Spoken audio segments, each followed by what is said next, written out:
Ni siku moja baada ya ziara ya Mheshimiwa Rais Paul Kagame wa Rwanda aliyofanyia Jamhuri ya Muungano wa Tanzania. Ziara iliyokuwa na lengo la kuimarisha ushirikiano kati ya nchi hizo mbili, kukuza biashara na kuimarisha mshikamano wa kikanda. Katika ziara hiyo, marais wa Rwanda na Tanzania walifanya mazungumzo ya ana kwa ana, kufuatiwa na majadiliano ya ujumbe kutoka nchi zote mbili kabla ya kuhitimisha mkutano na waandishi wa habari. Katika hotuba yake, Mheshimiwa Rais Paul Kagame alimshukuru Mheshimiwa Samia Suluhu Hassan kwa kuendeleza uhusiano wa kindugu kati ya nchi hizo mbili na kusisitiza kuwa kama viongozi wana jukumu la kuhakikisha ushirikiano huo unaimarishwa kwa manufaa ya wananchi wa Rwanda na Tanzania na Jumuiya ya Afrika Mashariki kwa ujumla. Nakushukuru sana Mheshimiwa Rais na Watanzania wote kwa kudumisha ujirani mwema na undugu kati ya nchi zetu. Tanzania ni kiungo muhimu si tu kwa Rwanda, lakini kwa majirani wengine pia.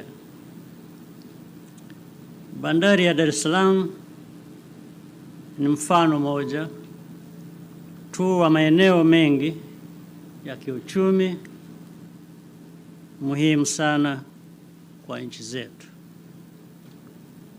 Mheshimiwa Rais, tunalo jukumu kwa niaba ya wananchi wetu kuhakikisha tunaendeleza na kuimarisha ushirikiano kati ya nchi zetu na Jumuiya ya Afrika Mashariki kwa ujumla.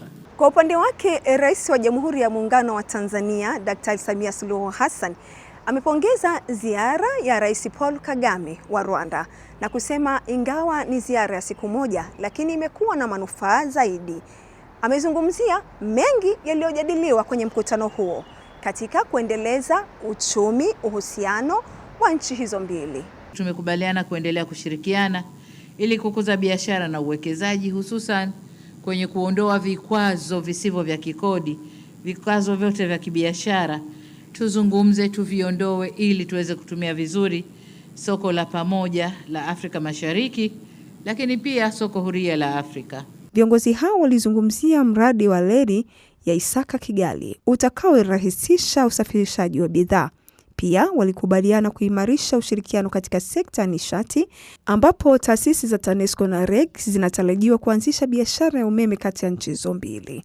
Vilevile ushirikiano katika mawasiliano, usalama, majukwaa ya kimataifa ulipewa kipaumbele ili kuhakikisha nchi zote mbili zinaendelea kuwa na utulivu na maendeleo endelevu. Wakati viongozi hawa wa nchi hizi mbili wanapoendelea kuimarisha uhusiano, wewe kama raia umejipangaje katika kutumia fursa hizi?